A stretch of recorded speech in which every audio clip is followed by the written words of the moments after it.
International Farmer Struggle Day atau Hari Perjuangan Tani Internasional merupakan momen penting untuk mengenang para petani di seluruh dunia dalam memperjuangkan hak-hak mereka. Selain itu, Gerakan Petani Internasional bernama La Via Campesina menetapkan 17 April sebagai Hari Perjuangan Tani untuk memperingati insiden memilukan yang dikenal sebagai tragedi Eldorado dos Carajás. Tragedi tersebut terjadi di daerah Eldorado dos Carajás, Brazil, di mana 19 petani tak bersalah dilenyapkan oleh aparat hanya karena memperjuangkan hak tanah mereka sendiri. Peristiwa tragis ini kemudian menjadi simbol perjuangan para petani yang sering menghadapi berbagai bentuk penindasan, eksploitasi, dan pelanggaran hak asasi manusia. Selain itu, hari tersebut telah menjadi wadah bagi para petani untuk bersatu dan menyuarakan tuntutan mereka hingga menyadarkan masyarakat akan pentingnya peran petani dalam kehidupan manusia.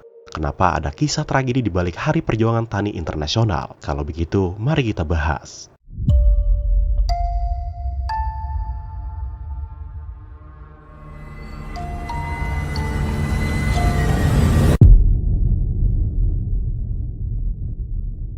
Cerita ini dimulai pada tahun 90-an, ketika liberalisasi perdagangan global mulai menimbulkan dampak buruk terhadap sektor pertanian di seluruh dunia. Liberalisasi perdagangan global sendiri merupakan sebuah kebijakan yang bertujuan untuk mendorong perdagangan internasional dengan mengurangi atau menghapus pembatasan perdagangan. Hal itu membuat para petani kesulitan menjual hasil panen mereka karena adanya pembatasan dari pihak pemerintah. Kelompok aktivis Meksiko lalu menanggapi masalah itu dengan mendirikan sebuah gerakan bernama La Via Campesina.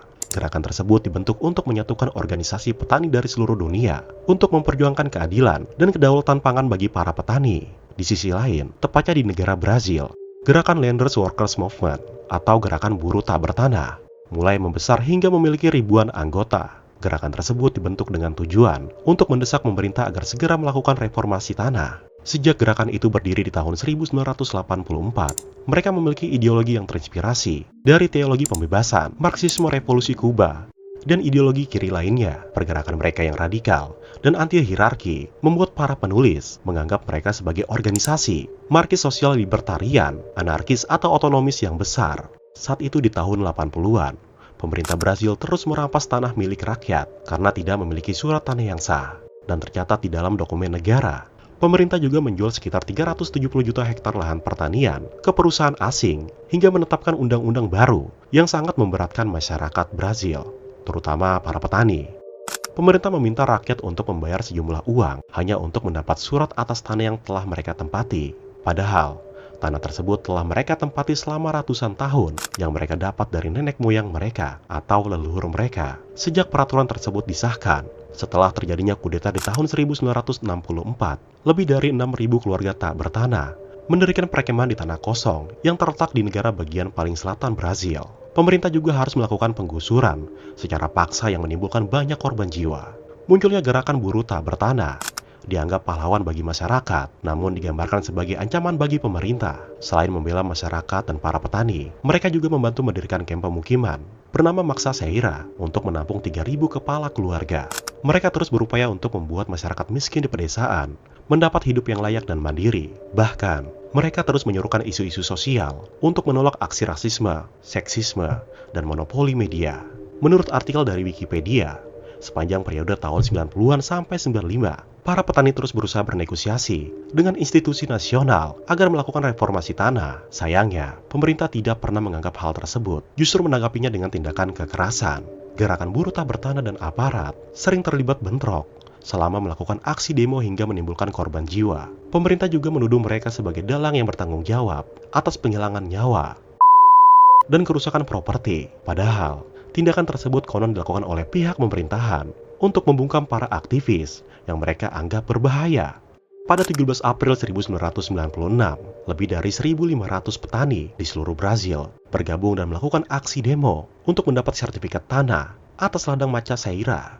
Mereka berjalan ke ibu kota demi melayangkan protes atas ketidakadilan yang telah mereka rasakan selama bertahun-tahun.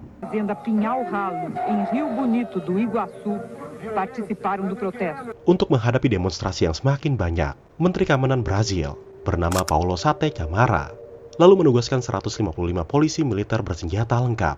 Ia juga meminta aparat agar segera membersihkan jalan raya dari para demonstrasi bagaimanapun caranya.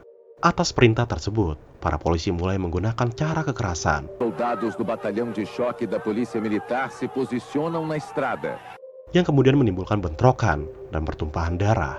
Menurut catatan sejarah yang ditulis dalam artikel Kompas.com, para polisi militer melayangkan tembakan ke arah para demonstrasi selama kurang lebih dari 2 jam. Para petani juga dikepung dari 2 sisi oleh pasukan Barak Paro Pebas dan Batalion Maraba. Akibat dari insiden mengerikan tersebut, lebih dari 100 petani mengalami luka berat dan 19 orang ditemukan tidak bernyawa. Konon, 11 dari 19 korban meninggal dihujani 37 peluru secara brutal di bagian leher dan dahi.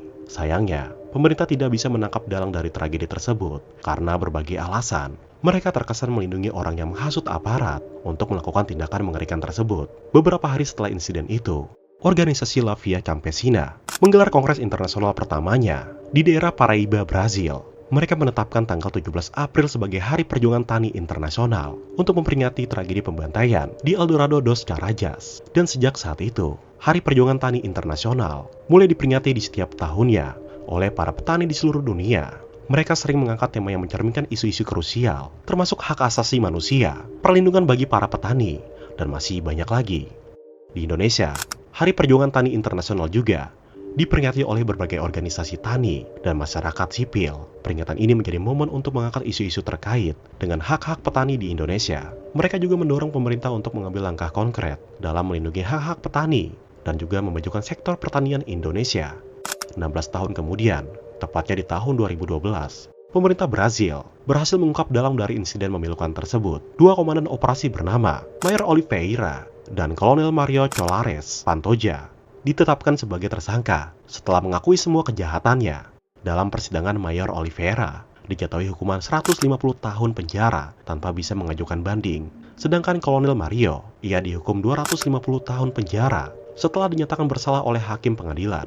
Lalu, pada tahun 2023, seorang aktivis Swiss bernama Milo Rau datang ke Brazil untuk menggelar pertunjukan teater berjudul Antigone in the Amazon. Pertunjukan tersebut menceritakan tentang tragedi Eldorado dos Carajás yang dianggap sebagai salah satu insiden paling memilukan yang pernah terjadi di Brazil. Sampai sekarang, Hari Perjuangan Tani Internasional masih dirayakan oleh para petani di seluruh dunia.